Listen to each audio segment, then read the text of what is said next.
Olá, boas-vindas a mais um podcast Tortas de Climão. Muito obrigado a vocês que aqui por mais um dia, por mais uma semana, nos assistem, nos escutam e participam com a gente do nosso programa. É sempre bom, antes da gente começar, de fato, né, agradecer a toda a rede de parceiros e parceiras do Partido Verde que nos ajudam na elaboração das pautas, na divulgação, a indicação de convidados e convidados, enfim, que querem construir com a gente esse diálogo interno e externo para que a gente possa, de alguma forma, aos poucos, ir melhorando e aprendendo juntos sobre todas as pautas que a gente gostaria de trabalhar. Quero estar aqui, por exemplo, os sócios parceiros da Fundação Verde, Herbert e Daniel, a Juventude do Partido Verde, o PV Diversidade, o PV Mulher e o Afro Verdes. Muito obrigado pelo trabalho que vocês têm feito e pode contar com a gente também, com sugestões, enfim, etc. Estamos aqui totalmente dispostos a colaborar. E aqui nesse programa, vale lembrar que esse é um programa realizado pela Secretaria Nacional de Comunicação do Partido Verde, com a produção da Proempresa, e aqui a gente conversa os mais variados assuntos, sempre com uma pitada de bom humor, contando um pouquinho, às vezes, de cultura pop, misturado com ironia, misturado com verdades necessárias em frente a tanta notícia falsa que a gente vê por aí. Ainda mais se for sobre meio ambiente e clima. Hoje a gente vai falar sobre um assunto que não deveria, mas acaba sendo bastante polêmico por razões que nem fazem tanto sentido assim. Parece que a gente vai ter um convidado ótimo para a gente superar um pouco essas questões, que é sobre a questão da regularização do uso de cannabis medicinal. Você sabia que, inclusive, não é uma curiosidade, nos próximos Jogos Olímpicos abertos, no dia 26 de julho de 2004, em Paris, o uso de canabidiol na preparação dos atletas não será mais uma raridade. Será algo disseminado conforme esperam profissionais que atuam na prescrição de produtos e medicamentos à base de cannabis. A famosa maconha, né? E temos várias outras curiosidades, né? Acho que assim, a gente vai debater bastante sobre isso. Eu quero trazer uma curiosidade da minha cidade, né? Que aqui a nossa prefeitura e nossa Câmara teve a grande inovação de conseguir fazer uma lei para proibir a realização da famosa marcha da maconha, né? Ou seja, a marcha que defende a descriminalização e legalização da maconha no país, apesar de já existir uma jurisprudência, né, no Supremo Tribunal Federal que permita que isso aconteça, né, de acordo com a nossa Constituição. E aí o que hoje nos motiva também para fazer esse debate é que a Comissão Especial da Câmara dos Deputados analisou um projeto de lei de número 399 de 2015, que foi aprovado em junho de 2021, em um parecer favorável à legalização do cultivo no Brasil, exclusivamente para fins medicinais, veterinários, científicos e industriais da cannabis sativa, ou sativa, planta também usada para produzir maconha. Bom, e para discutir isso e muitos outros assuntos, né, tem muita coisa aqui para a gente se debater e se debruçar. Hoje a gente traz, nesse programa de hoje, André Fraga, que é vereador de Salvador, um engenheiro ambiental, pós-graduado em gerenciamento de projetos pela Fundação Getúlio Vargas e doutorando pela Faculdade de Medicina da Universidade de São Paulo, FMU-SP. Vale lembrar também que o André Fraga é vice-presidente da Sociedade Brasileira de Arborização Urbana, ex-secretário municipal de Sustentabilidade, Inovação e Resiliência de Salvador, que foi onde eu conheci, inclusive, e é líder da Rede de Ação Política para a Sustentabilidade, RAPS, além de ser aluno também da Renova BR, onde também foi professor da disciplina de Políticas Públicas Municipais para a Sustentabilidade no módulo avançado. E aí, mais uma coisa aqui que é importante a gente ressaltar, que o vereador representou Salvador em redes internacionais de cidades como C40, Leadership Group, 100 Cidades Resilientes, Seas for Forests, e muitas outras representações, inclusive indo às conferências da ONU sobre clima. André, eu sei que tem muito mais que você já fez e ainda vai fazer, mas eu vou deixar para você, porque acho que o povo não aguenta mais ouvir minha voz. Quero passar para você que você possa dar uma boa noite e falar alguma outra coisa sobre a pessoa André Fraga, para além do institucional que eu acabei de ler aqui. Muito obrigado por estar aqui com a gente. Fala, galera, boa noite, Luciano, boa noite aos nossos militantes filiados do Partido Verde, quem gosta da questão ambiental, Parabéns à Secretaria de Comunicação aí, nossa secretária Mariana Perim, pelo desenho e desenvolvimento dessas ações, atividades que são muito importantes para conectar mais pessoas com a pauta e com o partido, né? Então, bom, falar alguma coisa meio fora do oficial, né? Eu gosto muito de cozinhar, né? Gosto muito de ler, gosto muito de pedalar também. Então, essas são as 3 coisas que eu gosto de fato de fazer. Gosto de ficar em casa, adoro ficar em casa. Então, quer me ver feliz, me deixa em casa no domingo sem celular, o que é difícil. E futuramente, essa semana, provavelmente, pai de Joaquim está chegando, então a partir de agora vai ter também esse título aí, esse título no currículo. Então, esse sou eu, entre tantas outras coisas, né? Inclusive, você fez uma bela de uma bicicletada durante a campanha, né? Você foi eleito com quantos votos aí em Salvador? 5.621. Eu acompanhei a distância, foi bem legal de ver a construção da sua campanha, né? De forma coletiva, com várias pessoas voluntariamente apoiando, né? Foi bem. E Gostei a gente bastante de ainda tem poder até acompanhar. hoje, né? A gente tem uma rede de embaixadores até hoje, durante o mandato, que a gente se encontra, realiza ações, atividades, enfim, atua em várias frentes aí. Então, essa rede ficou, né? Virou uma rede perene. Então, para você que está assistindo a gente, ou vai assistir em outro momento, quiser se inspirar em estratégias, em formas, em outros jeitos de fazer a campanha, tente pesquisar, conhecer um pouco mais como foi também a campanha do André lá em Salvador. E agora, André, entrando um pouco na nosso assunto de hoje, né? Antes, desculpa, você que está acompanhando a gente, né? Se interessa pela pauta, já quer dizer um comentário, já vai escrevendo aí, que a equipe da pré-empresa, né? A própria equipe do partido, da Secretaria de Comunicação, está acompanhando tanto aqui no Instagram, no YouTube, no Facebook, que são as 3 redes que a gente está transmitindo ao mesmo tempo. Se quiser participar com a gente dessa conversa, já pode escrevendo a qualquer momento, que a nossa equipe está bem atenta. E você que está acompanhando a gente depois, né, no YouTube, no Spotify, onde que seja, deixa aí um likezinho para a gente, né? Se você não gostar depois, você pensa a respeito, mas apoie essa construção desse espaço, se inscreva no canal, né? E fique com a gente para a gente acompanhar os próximos programas. André, aqui sobre o tema. Como que começou o seu envolvimento com essa agenda do uso medicinal da cannabis, né? O canabidiol? Como que foi o primeiro contato seu com esse assunto? A pauta da cannabis medicinal, ela é de alguma forma uma consequência de um debate que a gente já trava há algum tempo no Partido Verde, inclusive, que é uma bandeira antiga do partido. O PV foi um dos primeiros, foi o primeiro partido a fazer esse debate, que é uma nova política de drogas. Por quê? Por que ele é uma consequência desse debate de política de drogas? Porque, na verdade, a gente acabou, de alguma maneira, pagando pela ausência de conhecimento sobre os benefícios medicinais da cannabis por conta da proibição que a política de drogas promove da planta.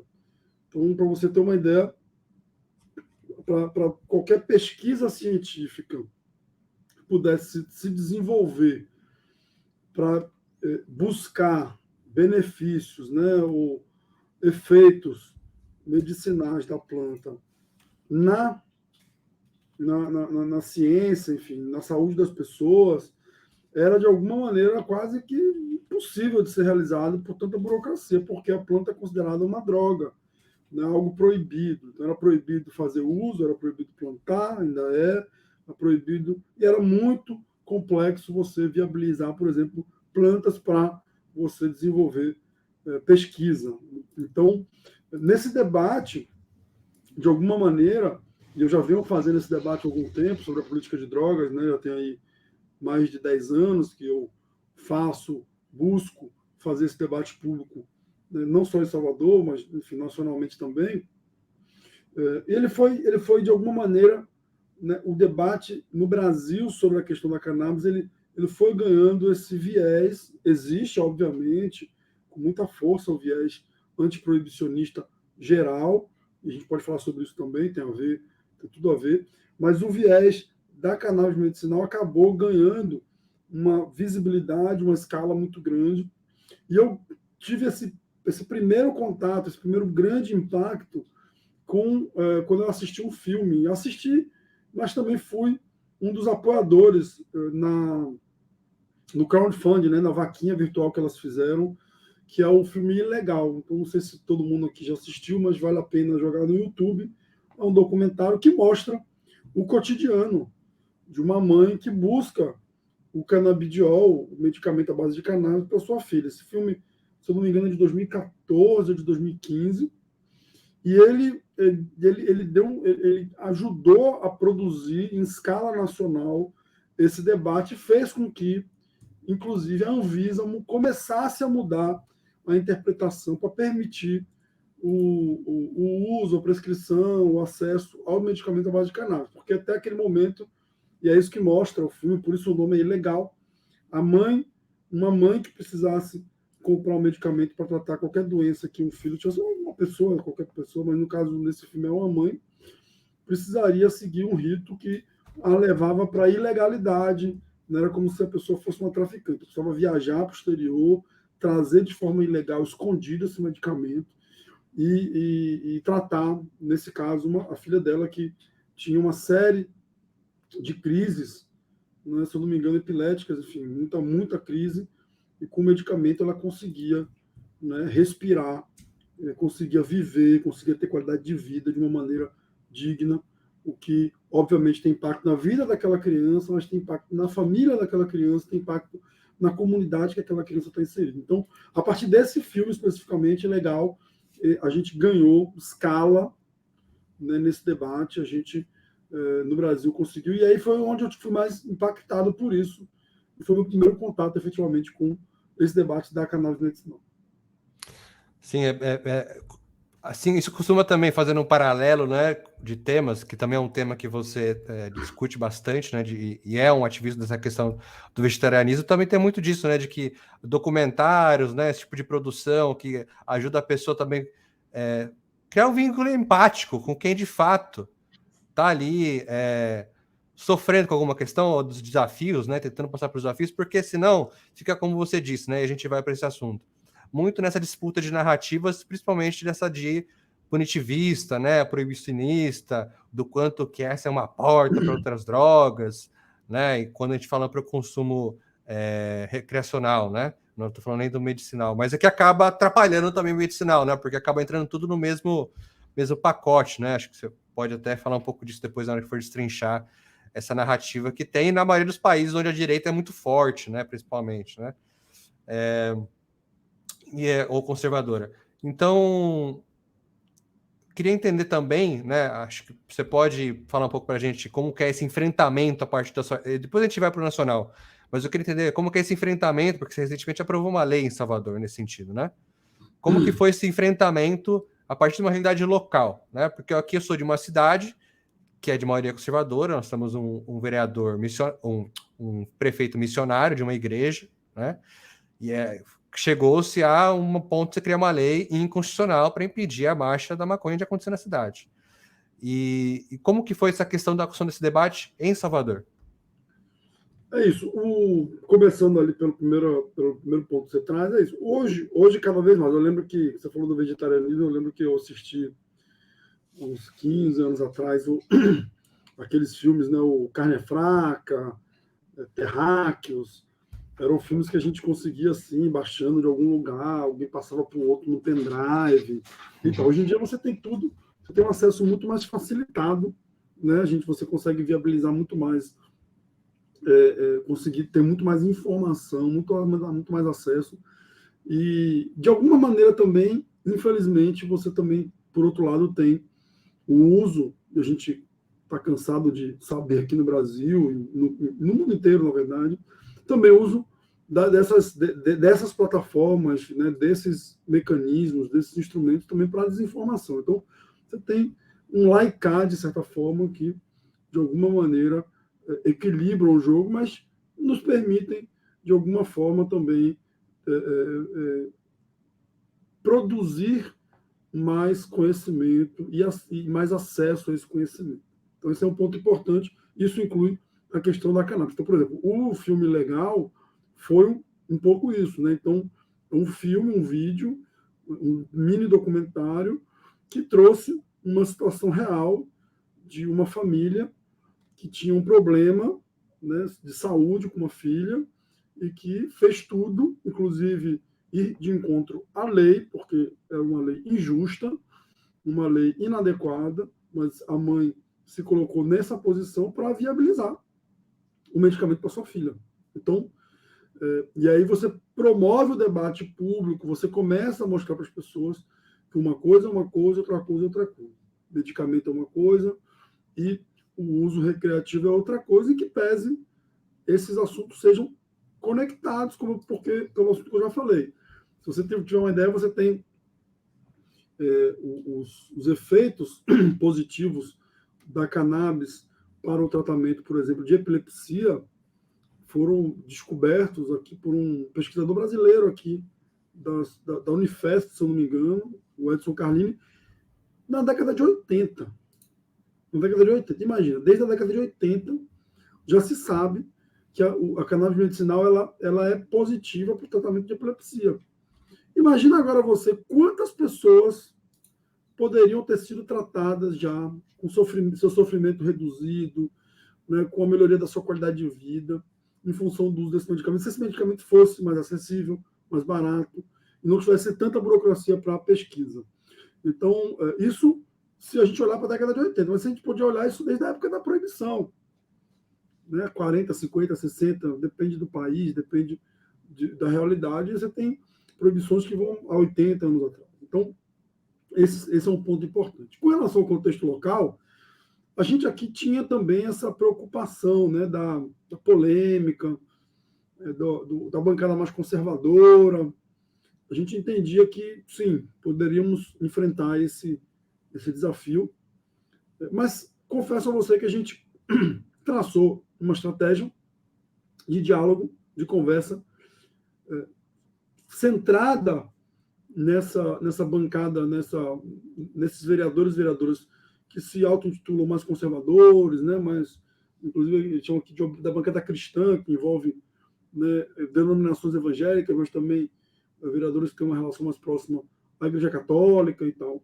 E eu fui assim surpreendido positivamente, porque muitos deles e delas me relataram que, sim, um vereador da bancada evangélica me falou que ele tem um apoio muito forte de um grupo de fibromialgia, de pessoas que têm fibromialgia, e cobraram dele o apoio ao projeto, o voto favorável. Uma outra vereadora me disse que tem um familiar que faz uso e recentemente me procurou me pedindo uma indicação, porque ela recebeu indicação para uso por conta de uma enxaqueca crônica. Enfim, aí a gente foi identificando isso através do diálogo, da conversa, né, inicialmente nas comissões que o projeto ia tramitar. Eu direcionei essa articulação para as comissões, né, a CCJ, Orçamento e Finanças, que são as duas obrigatórias, depois a Comissão de Saúde. E, na sequência, eu fui para o plenário, fui conversar com todos os vereadores, mostrando a importância. Fizemos uma atuação também muito voltada para a sociedade civil, pressionar, né, e a imprensa também, mostrar os benefícios e dialogar. Quando a lei foi aprovada, a gente conseguiu 41 votos de 43 votos, tá? Então, foi uma votação, de fato, expressiva, quase que unânime. Apenas um vereador e uma vereadora votaram contra, porque tem ali um conservadorismo mais agudo, diríamos assim. Na sequência, nós fizemos um outro movimento para que o próprio prefeito pudesse sancionar a lei, né? Porque teve ali um momento em que ele foi pressionado por esses grupos mais conservadores, e aí nós trabalhamos com a sociedade civil, com as pessoas que no futuro da implementação da lei fariam uso, né, seriam beneficiadas, então mães que tinham filhos com microcefalia, pessoas no espectro autista, enfim, então epilepsia, fibromialgia, para que publicamente fizessem pressão para que o prefeito aprovasse a lei. Então, onde ele estava e tivesse alguém ali, ele ia lá e as pessoas iam lá e falavam: prefeito, CBD, precisamos, é importante, vai mudar a nossa vida. E aí ele começou a se convencer da importância, que não era apenas a vontade, o desejo de um vereador que defende essa causa há algum tempo, que na verdade é de fato uma demanda da sociedade, Há pessoas que usam, que precisam, que não têm condições hoje de acessar esse medicamento porque ele ainda é caro. Então, a ideia é que ele possa ser acessado pelo SUS, e aí o prefeito sancionou a lei, e agora a gente está na fase de regulamentação. Então, a gente está dialogando com a Secretaria Municipal de Saúde para que isso fosse. Então, do ponto de vista do diálogo com os vereadores e vereadoras, né, da bancada que a gente considera mais conservadora, foi relativamente simples, a gente conseguiu viabilizar isso. Poxa, obrigado demais. Acho que é muito bom de ver que que é possível superar certas diferenças, né? Quando é um assunto que pode ajudar a vida de muitas pessoas, né? Como você citou, assim, exemplos práticos, né? E que são situações, né? Acho que diagnósticos que, se você não conhece alguém, às vezes você nunca ouviu falar, né? Assim, eu digo pelo meu convívio, assim, pelas pessoas que eu converso, assim. As pessoas sabem das pessoas de espectro de autismo, mas a gente não sabe o que é uma fibromialgia, enfim, e aí não sabe o quanto que isso pode ajudar, né? Acaba ficando, eu sinto que acaba ficando restrito a um público, né, que defende o uso e tal, que ainda não sei porquê, não é um debate que chegou a muita gente, né? Tem aqui algumas contribuições, André, vou parar para ler antes da gente prosseguir. Tem primeiro o Biraci, da Biraci, muita ancestralidade e tabus eurocêntricos envolvidos nesse debate profundamente decolonial, né? Quero citar também, quero agradecer a Mariana Pereira Raíssa, que estão assistindo. Bom, pensei que eu tinha caído. Que estão assistindo a gente pela live também. E tem mais um comentário do Fernando Aniboletti, da Boa Noite. Ele fala que ele é presidente da Asprocitec e perito no TJRJ. Aí ele fala o seguinte: maconha, tô fora. Tenho coisas mais positivas para discutir que é necessária para a sociedade. Aí eu passo para você para fazer suas reações ao Biraci e ao Fernando.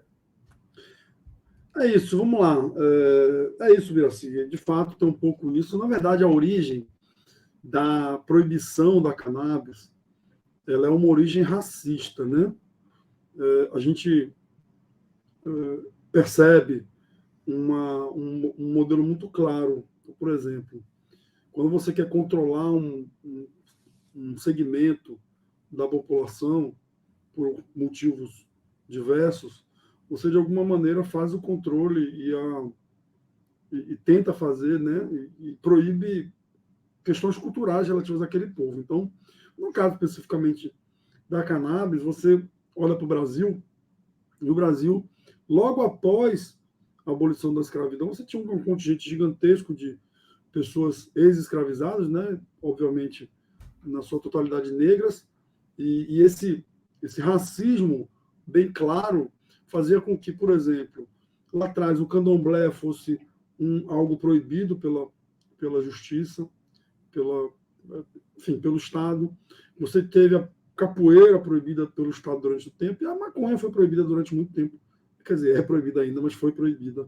Porque era algo que fazia parte desse contexto cultural e social dos negros no Brasil. E se você vê, inclusive, a primeira lei que proibiu, era proibido você fumar maconha em público. Justamente para não reunir pessoas, para você não ficar ali à vista, para que, de alguma maneira, você pudesse. Então, candomblé, a capoeira. Se você olha para os Estados Unidos, os principais usuários de maconha na época da proibição eram os mexicanos, que eram imigrantes, que viviam lá. Inclusive, uma grande campanha de difamação dos mexicanos nos Estados Unidos empreendeu para que pudesse ser, inclusive, que culminou com a proibição do uso da cannabis. Na Europa, eram imigrantes indianos, imigrantes de outros países também que faziam uso. Então, você tem essa origem que ela é estudada por diversos sociólogos e antropólogos, isso está muito mais do que claro, essa origem racista, né, da proibição. Então, esse é um ponto importante que o Biraci trouxe. Com relação ao que a Fernando, né? Fernando trouxe. Fernando, veja, isso é relativo. Uma pessoa que tem 50 convulsões por dia, a prioridade dela é essa. Talvez não seja para você, que não tenha 50 convulsões por dia, não tenha nenhuma convulsão por dia. Uma pessoa que sente fibromialgia, não sei se você sabe o que é fibromialgia. Fibromialgia é uma doença que você sente dor em todo o seu corpo, em todas as suas juntas, em todos os seus músculos, em todo o seu corpo. É como se você tomasse uma surra todo dia. Tem gente que não sai da cama. E aí, com a cannabis, com CBD, com THC medicinal, você consegue sair da cama, trabalhar, fazer um esporte, encontrar sua família. Então, para essa pessoa, meu amigo, isso é prioridade. Se não é para você, eu entendo, faz parte. Então, o meu papel, o nosso papel enquanto representante, enquanto Estado brasileiro, enquanto homem público, é olhar para melhorar a qualidade de vida das pessoas, é olhar para beneficiar pessoas. E eu tenho muito orgulho de ter apresentado essa lei, minha primeira lei aprovada e sancionada, enquanto mandato de vereador. É uma lei que melhora de forma muito objetiva, que muda a vida das pessoas. Porque um remedinho desse custa, em alguns casos, R$1.000. Uma pessoa que ganha um salário mínimo não tem R$1.000. Uma pessoa que recebe o BPC, que é um salário mínimo, não consegue comprar um remédio como esse. E é importante que o Estado brasileiro viabilize esse medicamento.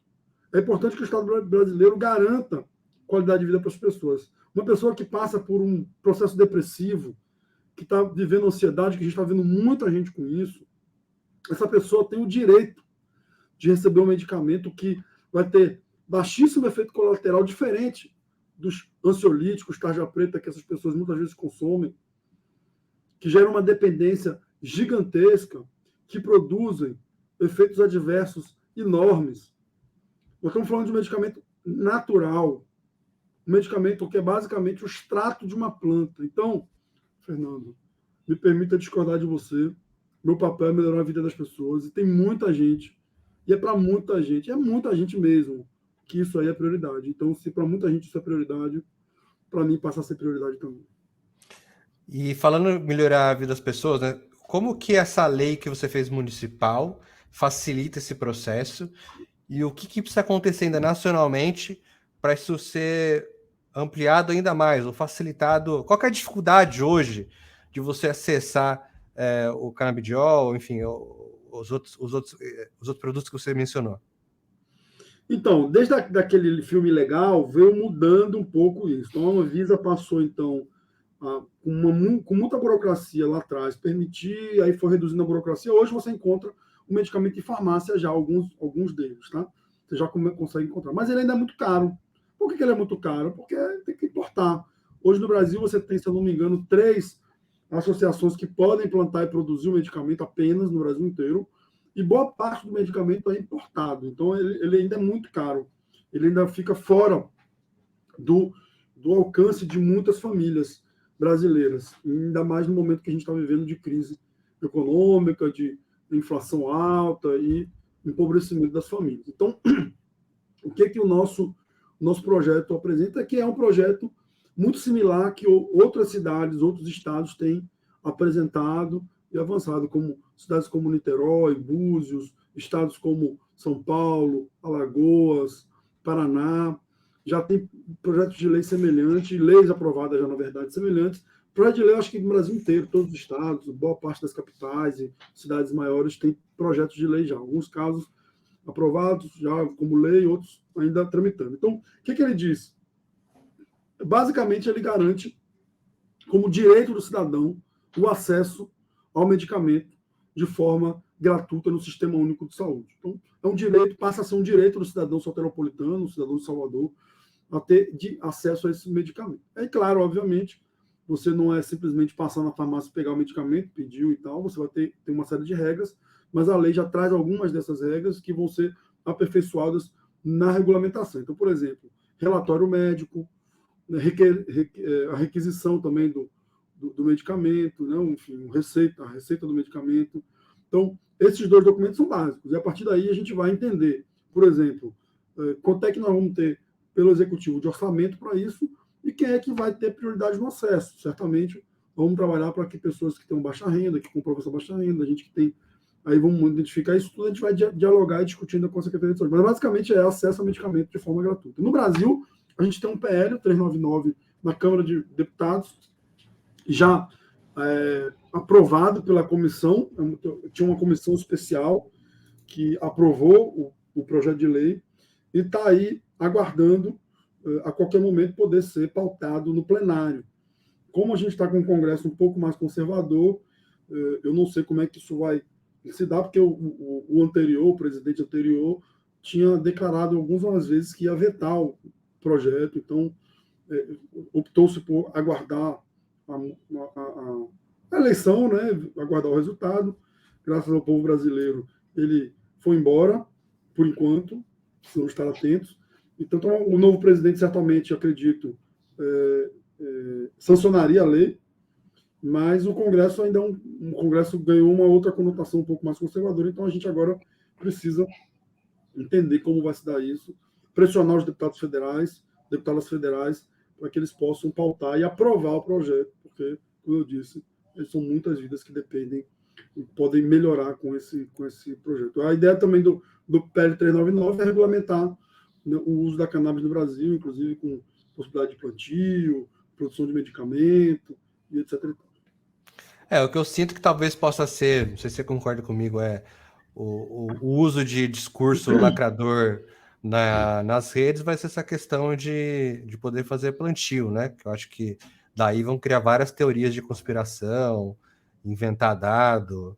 Minha preocupação maior é nesse sentido, né? De quando a lei cita que é essencial você poder plantar a sua própria planta, né? Enfim. Mas não adianta, vai ficar caro, vai continuar caro, né? Você precisa plantar e produzir. Eu sempre trago também um elemento econômico desse processo, Luciano, porque assim, aqui na Bahia, eu sempre conto essa história, né? Quem já me viu vai falar, pô, de novo, André vai contar essa história. Não vou contar porque muita gente aqui, você não conhece essa aqui você não contou, pô! Você não conhece essa história porque você não conhece. Né? Eu lembro que eu estava aqui na campanha de 2010. Marina era até candidata a presidente pelo PV e eu estava na campanha na época, deputado federal Edson Duarte, que é daqui da Bahia, que era do PV também, e ele era candidato a Senado. E a gente estava rodando o estado todo, Bahia é muito grande, e a gente estava numa cidade chamada Paulo Afonso, lá em cima, e aí a gente ia para uma outra cidade na Bahia, que é Uauá, no sertão da Bahia. E para ir dessa cidade para outra, a gente meio que sai da Bahia, entra em Pernambuco, passa, acho que só entra em Pernambuco, mas enfim, ali, e depois entra na Bahia de novo e vai para Uauá. É o caminho mais próximo, que é fronteira com Pernambuco. E a gente chegou numa cidade chamada Petrolândia, na beira do Rio São Francisco, final de tarde, eram umas 4 horas, 4h30, para abastecer. E aí, quando a gente começou a abastecer, eu lembro que o deputado desceu do carro. Olha só, tio, vocês foram abastecer em Petrolândia, pelo amor de Deus. E aí, o deputado desceu do carro, foi conversar, então esticar a perna, conversou com o frentista, aí o frentista aí perguntou, vem cá, amigo, essa estrada aqui, a gente está indo para não sei onde e tal, é aqui mesmo, ele aí mesmo e tal, mas vem cá, amigão, você vai pegar essa estrada essa hora aí? A ideia é essa, né? Porque a gente tem um compromisso lá amanhã, cedo e tal. Eu falei, amigo, aí ele falou assim, meu amigo, deixa eu te falar, aí é o polígono da maconha. Nem a Polícia Federal entra aí de noite. Eu sugiro a vocês dormirem aqui na cidade e saírem bem cedinho, porque não vai dar certo, aí é complicado. E aí a gente fez isso, dormimos lá na cidade de Petrolândia. Coincidentemente, essas coincidências da vida, o prefeito de Petrolândia já tinha sido deputado estadual pelo PV, em outro momento o deputado conhecia ele, a gente acabou conseguindo uma casa e dormimos. Mas por que eu trouxe essa história? Porque, vejam, o Estado brasileiro não entra no polígono da maconha, que é território brasileiro. Na região do polígono da maconha, que inclui vários municípios ali de Alagoas, Pernambuco e Bahia, você tem, fora de capitais, uma raridade que é uma superintendência da Polícia Federal para tentar dar conta, né, do plantio de maconha à beira do Rio São Francisco, naquela região, que tem muita gente. Por ser um plantio ilegal, o trabalho é extremamente precarizado, né, pessoas ganham por diária para cuidar e muito arriscado, né? Então, imagina um agricultor que acaba tendo suas terras invadidas, ou então alguém que está sem uma oportunidade acaba aceitando cuidar ali de um pedaço de uma plantação de maconha, recebe R$70, R$100 por dia. E, no final das contas, ninguém ganha com isso, porque o Estado brasileiro não recolhe tributos, impostos em função disso. Pelo contrário, gasta muito dinheiro para tentar reprimir o que não consegue, continua lá, tira um pouco, queima, volta, vai. A região fica nesse limbo, enfim, ninguém ganha. Agora imagine você, vamos pensar um outro conteúdo, vamos olhar para frente, né? Cannabis legalizada no Brasil, cannabis medicinal, você passa então a ter autorização de plantio, você começa a ter uma série de fazendas produzindo legalmente a cannabis, essas fazendas precisam contratar pessoas, qualificar essas pessoas, vão precisar implementar laboratórios, então você vai ter uma demanda ali por farmacêuticos, biomédicos, bioquímicos, químicos. Você pode transformar as universidades, ou criar novos cursos nas universidades para formar essa mão de obra localmente e vai gerar mais impacto positivo. Você teria a possibilidade de, em vez de ter uma superintendência da Polícia Federal, você poderia ter uma superintendência da Anvisa lá no sertão do Nordeste para produzir medicamento e regulamentar. Você ia ter um grande polo farmacêutico, polo de cosmético, no meio do sertão nordestino, que hoje, né, sofre com esse desafio da irregularidade, da ilegalidade, da criminalidade. Enfim, então, imagine a transformação social, econômica que você teria naquela região, em vez de estar todo mundo na ilegalidade, você estaria todo mundo na legalidade. O Estado brasileiro, como acontece hoje em vários estados dos Estados Unidos, né? Porque lá você tem leis estaduais que legalizaram, inclusive, o uso recreativo da cannabis. O que eles fazem? Eles transferem tudo que é arrecadado de imposto para áreas que eles consideram essenciais, em especial saúde e educação. O saúde e educação nos Estados Unidos hoje recebe muito mais dinheiro do que tinha alguns anos atrás, em função dessa canalização dos impostos. Então, a gente precisa olhar para esse elemento também, esse elemento econômico. Enquanto o Brasil não olha para isso, países como Canadá, Uruguai, hoje estão se aproveitando desse. Bom, enquanto o André não voltou? Travou. Aí, países como o Canadá, você parou.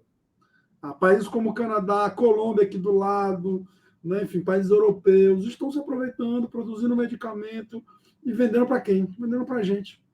Até aqui o próprio Uruguai, aqui, que é o uso recreacional, 2013, né? Eu acho que foi a legalização lá. Pelo que eu estava lendo, foram mais de 100 milhões de reais que foram arrecadados com a venda do uso recreacional lá. E é um dinheiro que o Estado pode usar para outras coisas, e é um dinheiro que deixa de ir para o tráfico.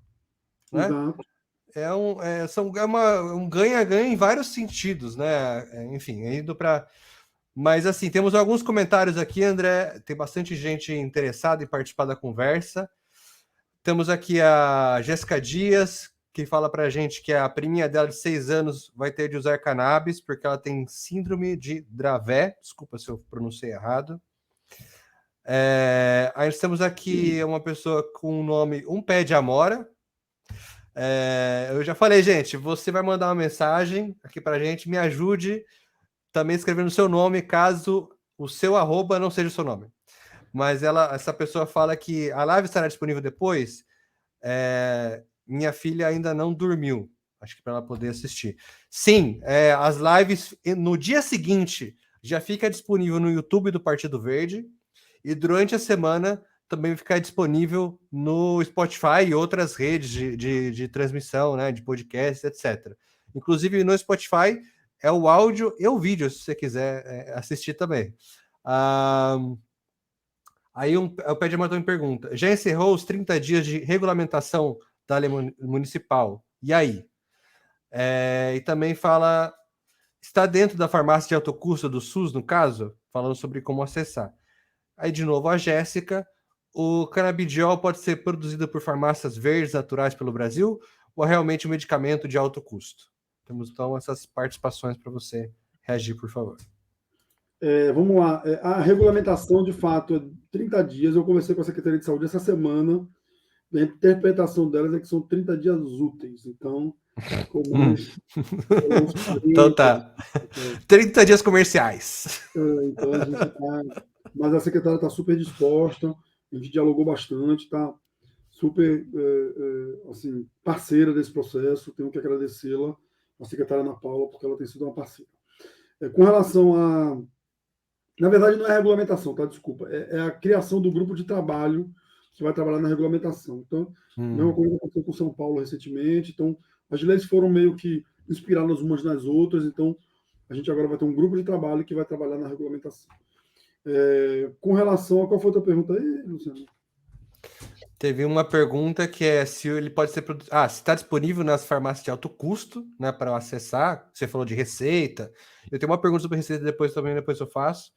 E se o canabidiol pode ser produzido por farmácias verdes naturais pelo Brasil, ou é realmente um medicamento de alto custo?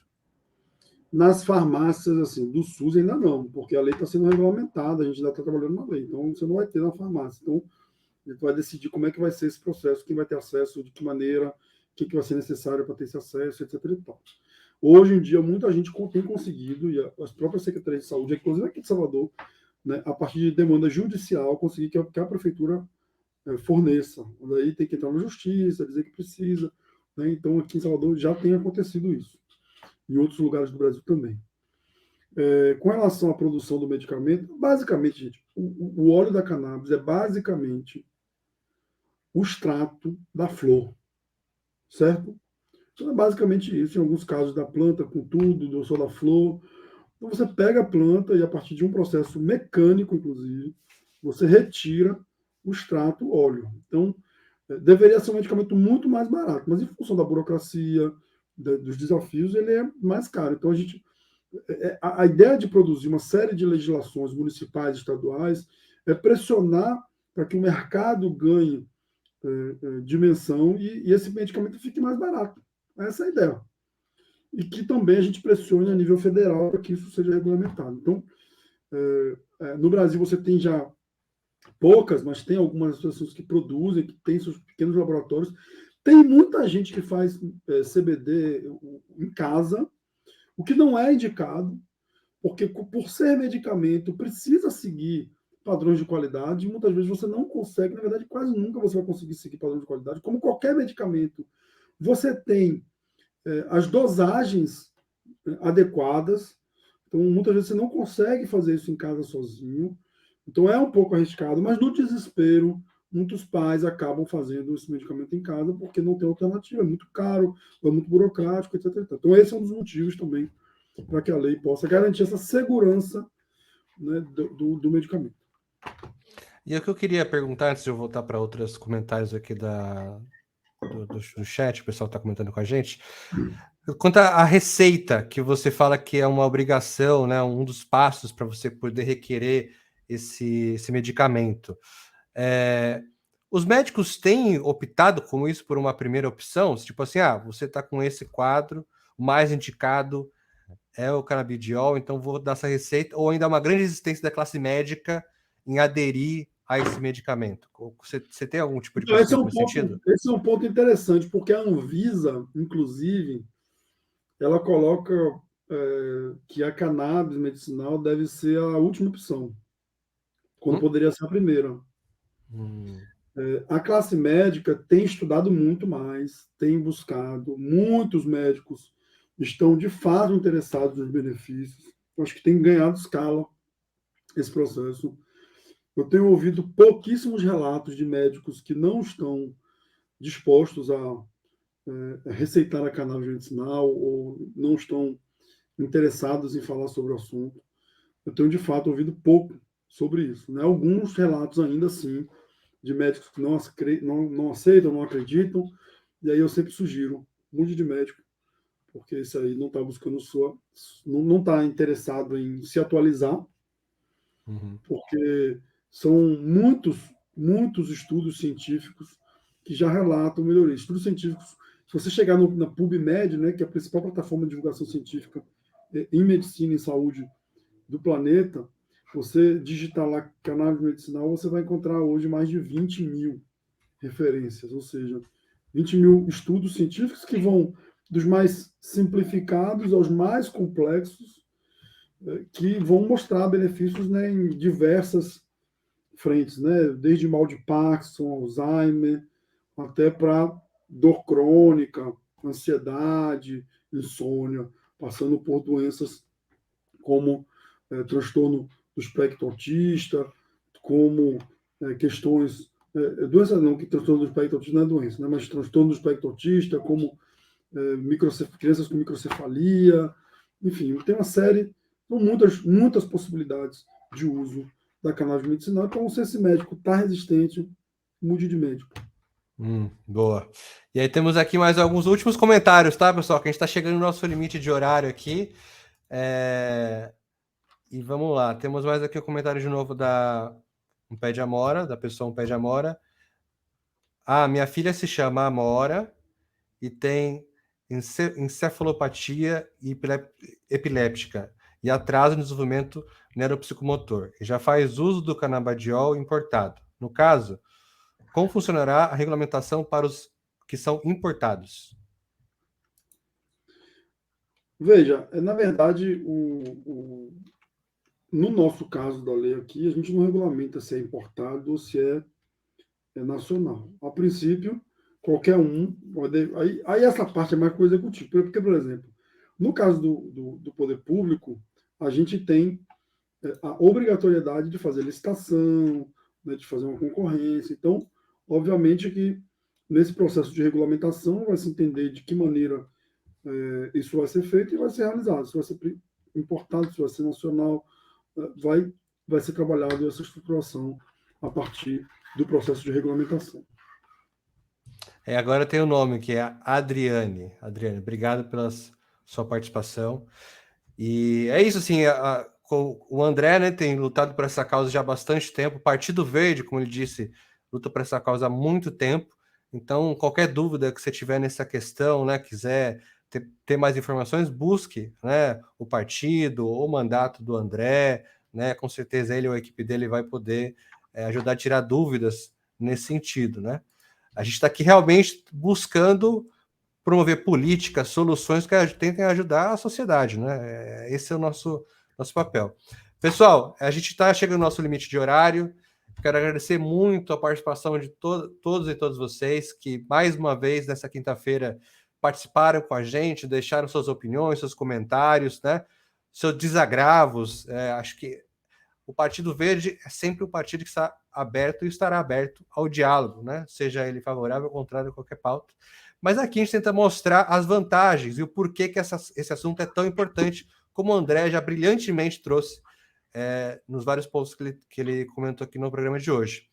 Você quer participar, quer dar sugestões, entre em contato aqui pelas nossas redes sociais, seja no Instagram, seja no YouTube, seja no Facebook, né? Enfim, ou pelo site do Partido Verde, né? Fique à vontade. Se você é de um diretório, se você tem um mandato, né? Quer trazer algum assunto para a gente poder debater, entre em contato também. E, André, fala aí, deixa aqui então o seu. Primeiro, quero agradecer, né, pela sua participação. Como você disse, está num período aí em expectativa, né? Para mais um título que chegará em breve. Um título esse de muita alegria, eu imagino. E que mais um título que vai dar trabalho, né? Tem o seu peso de trabalho, mas com tudo aquilo que eu sinto, né? Que tudo aquilo que é bom para a gente tem que dar um trabalho, né? Não vem de graça, assim. Algumas pessoas recebem de graça, mas para a nossa grande maioria das pessoas dá muito trabalho para as nossas conquistas, aquilo que faz parte da alegria da nossa vida. Então, eu quero agradecer mais uma vez e deixo para você, então, dar sua palavra final e o seu boa noite. Eu que agradeço, Luciano. Parabéns aí por esse espaço, que é um espaço importante de trazer as nossas pautas, nossas agendas, conversar com as pessoas e, enfim, falar sobre isso. Falar sobre isso é sempre importante, sobre esses assuntos, com informação, com formação. Parabéns à Secretaria de Comunicação aí do nosso Partido Verde.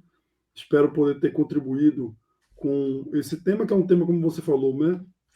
Uma falsa polêmica, porque no final das contas a gente está falando de qualidade de vida, de melhoria da vida das pessoas, e é isso que no final das contas a gente que faz política, né, tem como objetivo final, pelo menos deveríamos ter.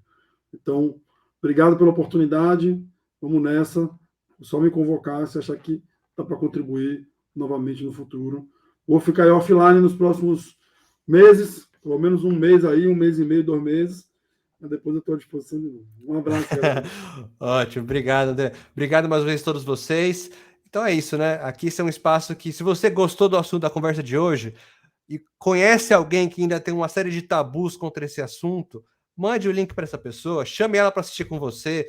Em breve nós vamos ter cortes no nosso Instagram e no YouTube. Pegue um corte desse, envie e comece uma conversa. Porque, como o André disse, esse é um assunto sobre o bem-estar das pessoas. Não é sobre pessoas querendo se drogar e se perderem na vida, né? Como muita gente tenta vender. É sobre salvar vidas, tá bom? Muito obrigado. A gente se vê na quinta-feira que vem. Obrigado, Secretaria Nacional de Comunicação. E para lembrar, as opiniões que eu falo nesse programa são minhas e não necessariamente do Partido Verde. Até a próxima.